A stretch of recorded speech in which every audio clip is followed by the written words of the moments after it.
Alrighty, folks. It looked like we had some weird glitching going on there. I'm hoping we're going to be back on in a matter of seconds. We'll find out here in just a second. We just had like this weirdest thing. Everything crashed around us, and so we're going to make sure we're back on. Give me 1 second. I want to make sure everything is working here, and so we'll just go from there. Okay. Anyways, so Pastor Tom, we were just talking about big pharma, and I think what happened is big pharma didn't like it because You because know? everything just went nuts. What happened? My gosh. Anyways, so let's move. We'll move on to the next one. And so because it looks like if we got big pharma upset, we're really stepping on somebody's toes. There was a story about. Sorry. There's a big story about the migrants receiving Social Security benefits in California. This is a News Nation story, and News Nation, a great outlet that's been doing a lot more stuff. It says migrants receiving Social Security in California, and the DHS is investigating it. They said 1.1 Californians receive SSI or state funded financial assistance. Most migrants are not eligible to receive Social Security benefits, but it says that some people are receiving those benefits. This is a very interesting story. The Department of Homeland Security is investigating a California state funded program that assists disabled migrant residents, alleging it provided supplemental security income or SSI benefits to immigrants the United States illegally and whom federal officials say were not entitled to receive financial assistance. You know what, Pastor Rami, this it's kind of going back to this whole thing where we were talking about uh, illegals, USAID, money going places where it shouldn't go to, Doge finding money that's been going all over the place that it shouldn't go to. Is this just another example of government fraud, waste, and abuse? Yeah, I think so.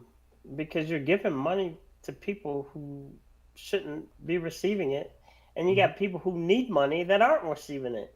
Mm-hmm. And so it really makes you wonder why.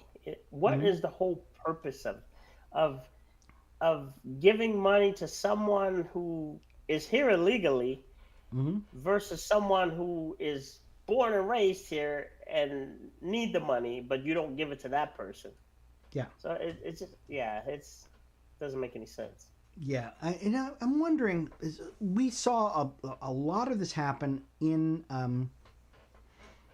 over the last 6 months, at least three, at least the first 100 days of the Trump administration, where we're seeing money going all kinds of people, programs, um, out the wrong door.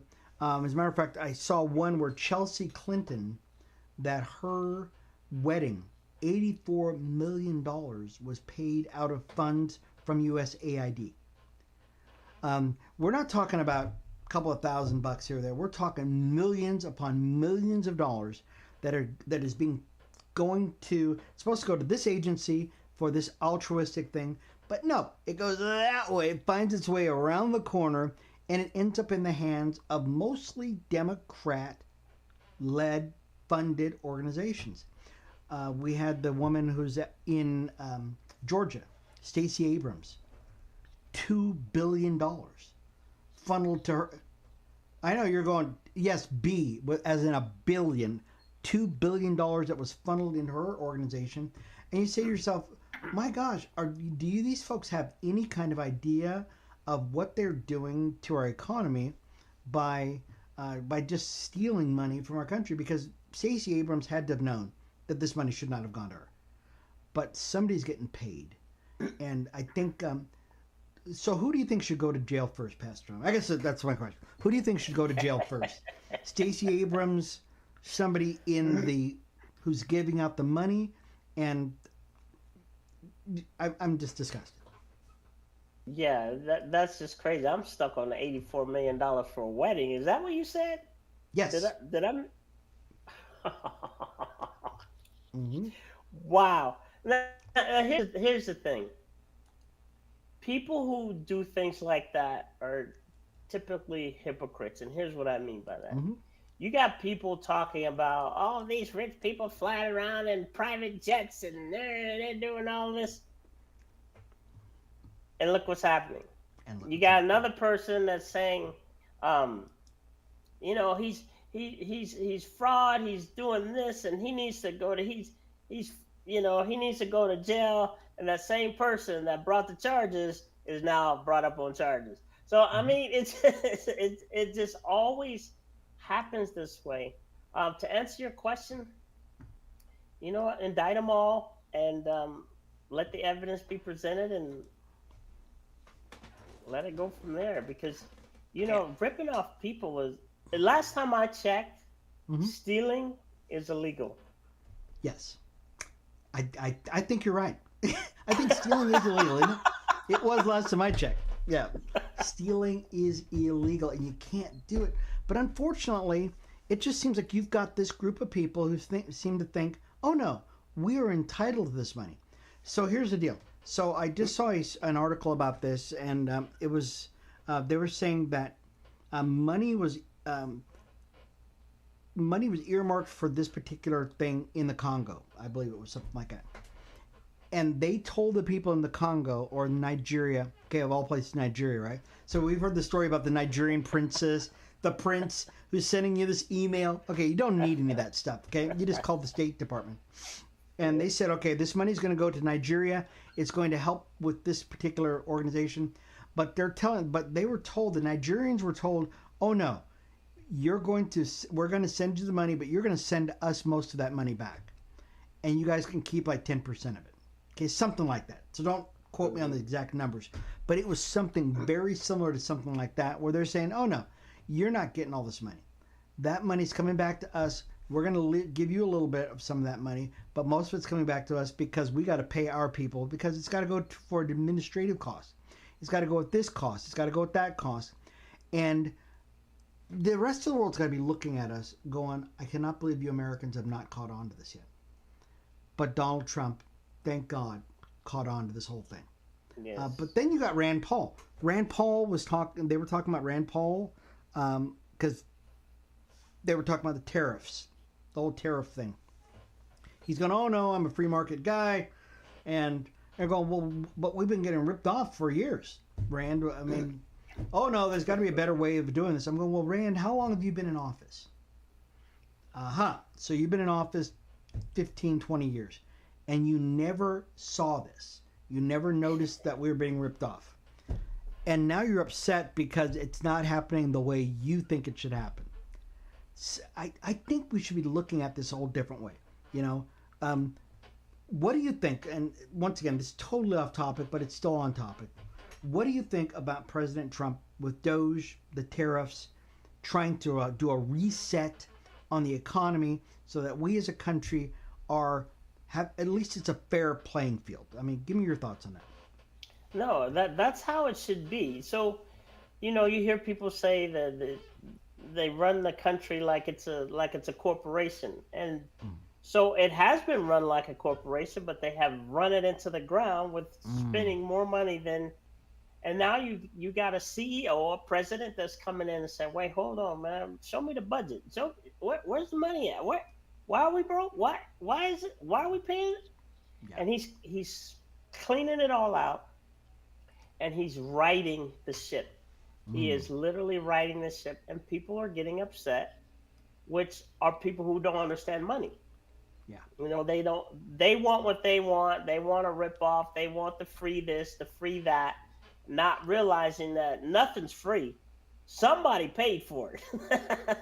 Mm-hmm. Nothing's free, and, Yeah. and so yeah, I'm glad to see what he's doing. I'm Yeah. really excited about it. You know what? The Lord just spoke to me about. Who does this remind you of? That not so much that we were getting ripped off, but that the Lord put in place somebody who understood what was going to happen, a sign of the times. Doesn't this remind you of Joseph going to Yes. Pharaoh, saying, "Hey Yep. Pharaoh, this is what your dream is. Your dream is that we're Yep. going to have a catastrophe, and you need some." And the Pharaoh goes, you're the man then. You're the man. Yep. You understand what's going on with signs of the times. You understand what finance is, and you're going to right the ship because you're the only one that's going to be able to keep us afloat during the turbulent times that are coming up. I'm not saying that Donald Trump is a Joseph or anything like that. Okay, I am saying this though, that there are a lot of similarities between this guy coming in, seeing what is going on with this country, and seeing the sheer waste, the volume of the waste. They talked to some of the Doge guys, and they said, "Well, what did you when you first saw this, or we come in and do this week in and week out? You're trying to right this ship. Is there anything that is surprising you?" And they said to a man, the sheer volume of stuff that's going on. All these Doge guys are all saying the same thing. It's just the sheer volume of waste, fraud, and abuse in the federal government. That's what got them to think, oh my gosh, we've got to do something to right this ship. Pastor Tommy, do you see any similarities? Your thoughts on this whole thing? Oh, absolutely. I do believe that this is a time that the Lord set aside specifically for him. There was a reason why he wasn't the last president, but is the president now. We could say it was because they stole the election. Everything is in God's hands. And we're seeing now that now is the time for him to do that. I do see the similarities. And even more than that, this is also a time for the church, specifically here in America, to see what has been going on, to see what's going on now, and begin to pray like we should be praying and living like we should be living, because we have taken for granted liberties, freedoms, all that stuff that almost got taken away from us. A lot of stuff he stopped. And so this is a period of time for the entire nation, but specifically for the body of Christ, to step up and be the true community that God has created the church to be. Amen. I think you're right. I think you are so right. We called for everybody to pray for the president as he's going to the Middle East. The president is in the Middle East right now. He's talking with world leaders all over the place, striking deals. I saw a picture of him this morning on one of the shows this morning, and he's leaning back, and the Saudi prince is there, and they're kind of leaning, they're talking. Marco Rubio's over there looking kind of bored, to tell you the truth. But Trump was like going, and he's like in his wheelhouse. This is what he's doing. And these world leaders are going, yeah, man, yeah, let's fist bump. Yeah, we love what's going on, that kind of thing. I think, and the church right now should be just hunkering down, praying favor, influence, yes, wise decisions. Yes. Because literally, this is an historic time. You've got Iran on this side. You've got the Saudis, the Middle East, Israel. You've got a lot of things going on, and the president could actually set the tone for the next 20 years if the Lord stays the same, right? If the Lord doesn't come back, there could be a huge, huge thing that's going on in the next few years. On a similar note, the U.S. has come to a 90-day pause agreement with China. Many people, we alluded to this earlier, that the U.S., Donald Trump, when he first came in office, he said, hey, in a couple of days, we're going to initiate tariffs on the global markets because we've been getting ripped off by all these countries. His words, not mine. My sentiment, but his words. That we're being ripped off. This is ridiculous. But the global markets are all going, oh no, they're clutching their pearls, saying, oh no, everything's going to go bad, it's going to go terrible, because Donald Trump said, hey, we're going to have a minimum of 10%, and then he started hitting people 20, 30, 40. The Chinese, they hit them with 145% tariffs on all their goods. Boats, cargo ships were lining up in the Pacific Ocean, and then literally turning back around because they're not going to be able to sell their stuff in the United States. And we came up with a hashtag, and the hashtag was "Take the Deal G." Okay, just take the deal, G. Okay, came Yep. up with it's like, look, G, you're going to be the last person, and you're the last person with the deal is probably going to get the worst deal. And then over the weekend, the Chinese said, "Hey, we've felt the pain long enough."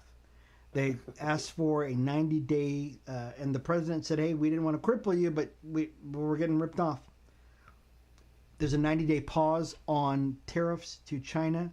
Markets are going crazy. They're going through the roof now. Everybody's happy. Yay, yay, yay. China's coming to the table. My question here to you, Pastor Tommy: the Chinese are notorious. I hate to say this, they're bad actors. Okay, I was going to say something else. These are bad actors on the world stage. Can we trust them? What should the administration do to ensure that during these 90 days that the Chinese are not just doing the old switcheroo or something like that on the United States, and that they're actually going to be good partners in this whole thing? Well, I know that they're working on getting some U.S. companies over there working, uh, and then they're working on some other deals that's actually going to bring some revenue to us and some some stability to the agreement. Um, and as far as business goes, I trust Donald Trump because he's a businessman. He Mm-hmm. wrote the art of the deal. You know why everybody is saying, "Oh, he needs to do this. He needs to do this." He got what he went for. He Sure. wanted a deal. He He got a wanted deal. a deal, and he got it. And people don't get that. They're too busy. Oh, that's too much. We're gonna starve. We're gonna. He got the deal. Now we're not gonna starve. Okay. Mm-hmm. So the thing is, they're working out the fine print. Um, but you're right. I don't trust anyone. Um, and knowing what they're doing behind our back, well, it's not even behind our back, but the Mm-hmm. relationships that they're creating Yeah. to try and go around us. I don't know if you're aware of this. As soon as the tariffs hit, China went to India, they went to Vietnam and say, hey, take this stuff, send it over. Mm-hmm. But we caught them. Yeah. It's like, no, we saw that. No, we can't do that. Yeah. So, yeah, I wouldn't trust them, but I'm sure Donald Trump is smart enough Mm-hmm. and he's got enough people on his team that's going to pick out things and they're going to make a good deal. We got to pray. Really, I really Yeah. believe once you said something very, very interesting. He wrote the book, The Art of the Deal, and he started way up here, and he came in here, and he said, "Look, this is how you do it." It's funny. I've got to look for that book. I've got it here someplace in my house. All these shelves full of stuff. This is not even a quarter of the stuff I've got out in my garage. I bought that book 20, 30 years ago, whatever it was, and he's just a consummate guy. One of his trade negotiators said that he came up with this deal with the UK, and he said, "Hey, we're going to get this amount." And John goes, "I need $1 billion more," and he went in and got another $1 billion on top of the deal that his trade representative had. Donald Trump is amazing. With respect to China, though, the United States says we don't want to decouple with China. Okay, here's what I'm thinking. Okay, and once again, I tend to be a hardliner. China is an atheist country. I shouldn't say atheist country. They're a Buddhist country. They believe in their Buddhism and their all this other stuff. Okay, this is not a Christian nation. The word talks about not to be unequally yoked. Okay, Yep. I believe that we should do everything we can to decouple with China. I really do, because they've shown that they cannot be trusted. They've shown that their motives are not for a win-win. Okay, America's a Yeah. win-win country. We go, hey, we want you to make money. We want to make money. hey, well, simpatico, right? It's like that, Dean Martin song. Es simple simpatico. Okay, it's a Dean Martin song. Okay, we want everybody to win. China does not want everybody to win. China wants China to win. Everybody else be darned. And so I think we need to do everything we can to bring everything back to America. Use the Americas as our platform. Canada, Mexico, Latin America to be our platform. And yes, we can deal with Europe. Fine, that's wonderful. Europe's fine, but China, I don't think so. It's kind of like how we did with Germany. We found out that Germany could not be trusted with a military that is so significant that they could take over the world because they've already tried to. Okay, China economically is the same way. They're trying to take over the world. And once they get here, it's different than America's. And I know I talk a lot on this, but I'm going to end on this part. America wants to spread prosperity, okay, to all these other countries, okay. China wants to own everybody, and they want everybody sucking up to them. They'll loan you money, and then they go, "Oh, you can't pay us back the money? Oh, then we'll just take that piece of land. We'll take that. We're piece moving of land. in. We're moving in." Okay, Yeah. that is un-American. Okay, so your thoughts on that? No, I totally agree with that, and I know that President Trump sees that, and so because he's a smart businessman, I know he has something in his back pocket. I know he does. We probably won't be privy to that information until it actually is necessary. But yeah, because he sees what's going on over in Africa. You know, he sees what the Chinese are doing over in Africa. He's like, no, we're not gonna do that. But I agree with you. Yeah, and we just got a couple minutes left, and we would be remiss if we did not hit on this. Hamas has just released the last known alive American hostage. His name is Eden, and Edan, I believe is his name. And great story here. This kid, born in Jersey, his name is Edan Alexander, 21-year-old guy. He was in captivity for almost 590 days, 580 some odd days, I believe it was. And young guy, he lived in in New Jersey, went over and had dual citizenship with America and Israel, became a member of the IDF force, and was captured, and has been underground for 18, 19 months. And so he was released yesterday. We were so excited for him and his family. Looked like he was all right. Mentally, emotionally, you can imagine this kid is going to be suffering for many, many years. Now, my question to you, was Hamas being altruistic by allowing this American to be set free? Or do you think that they were basically trying to, did they have some kind of other motive for allowing this last American to freedom? You know, that's a huge question, because I'm thinking to myself, they said they did it as a good gesture.